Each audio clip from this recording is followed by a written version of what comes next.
con cứ làm gì sẽ ngon. Khi về những tỉnh miền Tây, Duyên hay thích rong ruổi đi tham quan khắp nơi vào những lúc sớm mơi. Đến những khu chợ chòm hổm, chợ lớn hay đền thờ, miếu mậu để tìm hiểu về văn hóa, bản sắc của vùng đất. Duyên len lỏi qua nhiều ngõ hẻm khu chợ nhỏ Bạc Liêu, nhìn thấy kiến trúc, vật phẩm buôn bán, ẩm thực hay kể cả con người cũng có nguồn gốc xuất xứ từ Trung Hoa khá nhiều. Để hiểu hơn về vùng đất này, Duyên sẽ dẫn mọi người đi thưởng thức một món bánh đặc trưng của Bạc Liêu có nguồn gốc từ Trung Hoa nha. Cô ơi, cho con một phần bánh củ cải. Rồi con, rồi.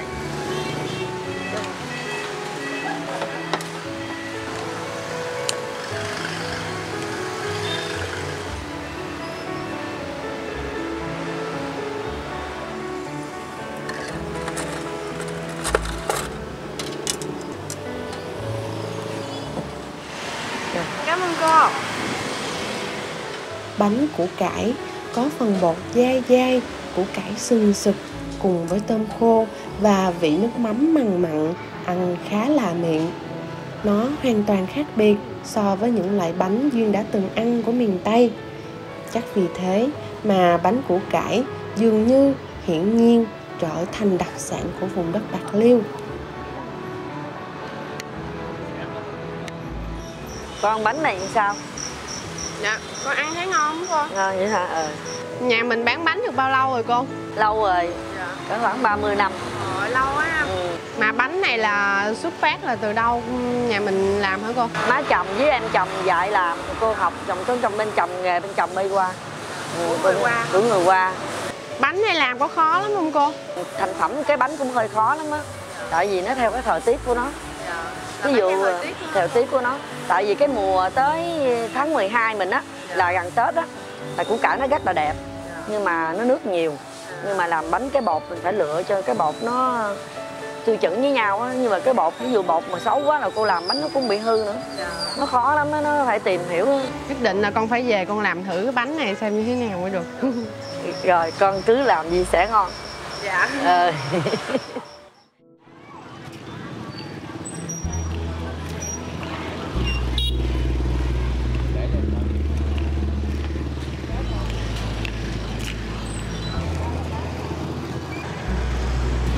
Chị ơi, củ cải trắng này bán sao chị? 15.000 ký. Dạ.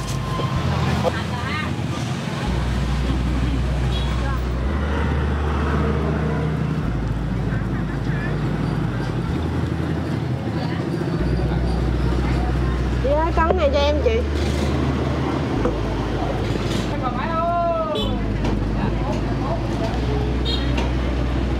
Cảm ơn chị.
Ơi, Em tới rồi nè.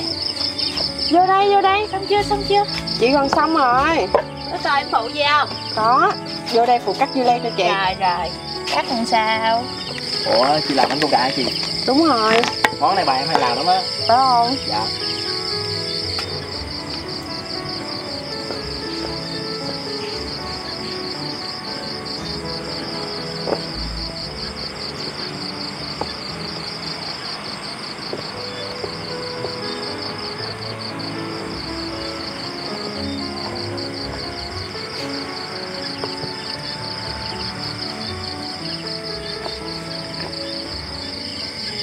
Chị, rau này là chị trồng ngoài sau hè phải không? Đâu có đâu, chị đi chợ chị mua đó. Ủa? Em miếng nha. Đó, ăn đi em. Ăn đi, không sao á, ăn đi.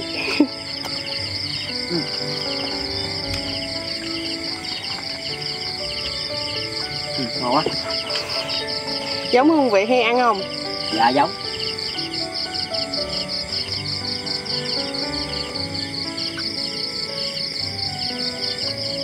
Hương qua đây ngồi đi em. Qua đây ngồi mình ăn luôn ở đây nha. Ôi da. Cảm ơn anh. Đây, của anh đây. Ấm rồi. Nè, Cảm ơn chị. Bình nè. Dạ cảm ơn chị. Rồi, lần đầu tiên được ăn cái món này đó. Bánh củ cải hả chị? Đúng rồi, Ngon quá chị. Lấy lá bỏ bọc cho đem về nha. ăn đi xong tí chị bỏ bọc cho.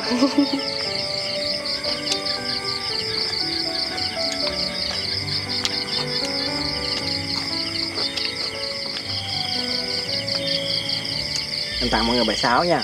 Ừ.